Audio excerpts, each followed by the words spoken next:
सांगलीतील स्टेशन चौकामध्ये 1 महिन्यापूर्वी तुकाराम बाबा महाराज यांनी मुख्यमंत्री कार्यप्रक्षण युवा जे विद्यार्थी आहेत त्यांच्या मागण्यांच्यासाठी उपोषण केलं होतं, बेमुदत आंदोलन केलं होतं। त्याला आज 1 महिना पूर्ण होतोय। आपल्याबरोबर स्वतः तुकाराम बाबा महाराज आहेत। अनेक त्यांच्या मागण्या आहेत ज्या अद्यापही पूर्ण झालेल्या नाहीत।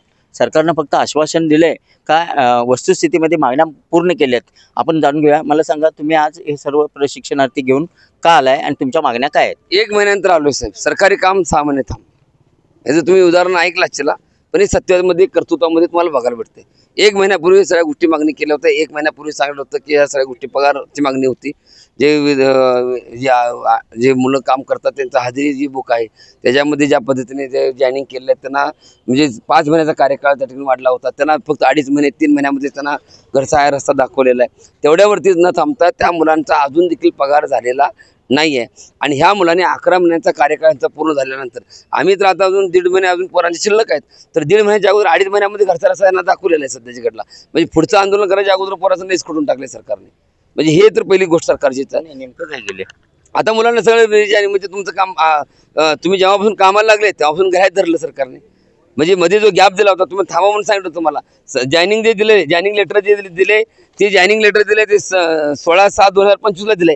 मग 16/6/25 ला जर जॉईनिंग लेटर देत असतील तर 16/6/25 पासून 5 महिने धरा। 16/6/25 म्हणजे 6 6 7 8 9 10 11 11 16/11/2025 ला संपतो हो। ते ह्या महिन्यातच गोलावचं फुल दिलं सरकारने। म्हणजे एवढं मोठं काम आहे त्यांचं, एवढी मोठी प्रगती आमची। म्हणजे एकंदरीत मुलांच्यासाठी अमर उपोषण आम्ही केलं। माननीय श्री उदय सामंत साहेब त्या ठिकाणी आले।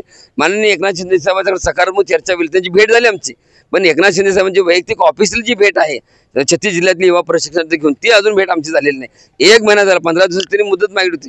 पण ठीक आहे, पाऊस चालू होता, माननीय श्री जरांगे पाटलांचं उपोषण चालू होतं, आम्ही समजून घेतो। पण आता जरी आम्हाला विनंती आहे की आता तरी आमची भेट घालून द्या। माननीय चंद्राळे साहेब जे जिल्हा अध्यक्ष आहेत आमचे, त्यांना विनंती आहे माझी की आपल्या माध्यमातून ही सगळ्या गोष्टी होत आहेत। आपल्याला विनंती आहे की आपण ह्या 10 तारखेची आता आम्हाला भेट घालून द्या, गणपती संपल्यानंतर आम्हाला भेट घालून द्या। हे मुलं अजून वाट बघायला तयार आहेत।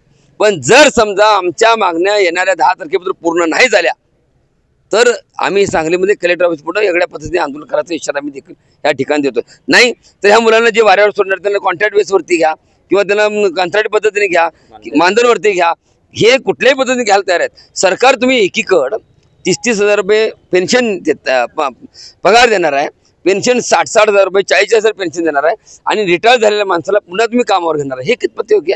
आणि हे मुलं फक्त महाराष्ट्रामध्ये जे आस्थापना आहे किंवा जे मुख्यमंत्री युवा कार्यप्रशिक्षण योजना आहे सरकारी योजनेमधले जे मुलं आहेत ते 30,000च्या आसपास आहेत। सरकारला 3 कोटी 300 कोटी 330 कोटी एवढी तरतूद करायला लागणार आहे फक्त 11 महिन्यासाठी।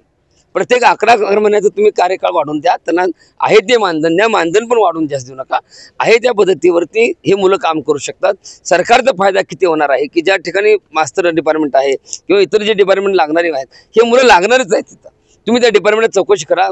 माननीय मुख्यमंत्री साहेबांनी सांगितलं की ज्या डिपार्टमेंटमध्ये जे लागतील तिथं जर मागणी आली तर त्या ठिकाणी आम्ही ती मुलं कायमची घेऊ, कायमची करू। तुम्ही 2 शब्द दिलाय तो शब्द पाळावं, ह्याच्या व्यतिरिक्त दुसरं काही मागणी नाही। कुठल्या माणसाला फसवावं लागले? जे सुशिक्षित जे हुशार आहेत ग्रामीण भागामध्ये जे शाळा शिकले नाही त्याला फसवलं जातं, पण शहरामध्ये सरकार फसवतं हे डोळ्याने ह्या डोळ्या बघतोय। म्हणजे एकीकडे शाळा शिकले नाही त्याला न अंगठा करता अंगठ्यावर पोचतात, हे शाळा शिकलेत तुम्हाला देतो म्हणून पोचतात। हे उदाहरण ह्या ठिकाणी कुठे कमी दिसत नाही। माझी सरकारला विनंती आहे, जर 10 तारखेपासून नाही झालं तर 36 जिल्ह्यातली मुलं घेऊन एक वेगळ्या पद्धतीचं आंदोलन 10 तारखेला आम्ही दिशा ठरवून ह्याच कलेक्टर ऑफिसपासून सुरुवात करणार आहे। नक्कीच आपण पाहू शकता, येणाऱ्या 10 तारखेपर्यंत जर सरकारने तुकाराम बाबा आणि या प्रशिक्षणार्थ्यांच्या जर मागण्या मान्य नाही केल्या तर जिल्हाधिकारी सांगली यांच्या कार्यालयाच्या समोर पुन्हा एकदा आंदोलनाचा एल्गार तुकाराम बाबा महाराज यांनी पुकारलेला आहे। आता राज्य सरकार काय भूमिका घेतं हे पाहणं महत्त्वाचं ठरणार आहे। कॅमेरामन सुजित सोबत मी शंकर देवकुळे, TV9 मराठी, सांगली।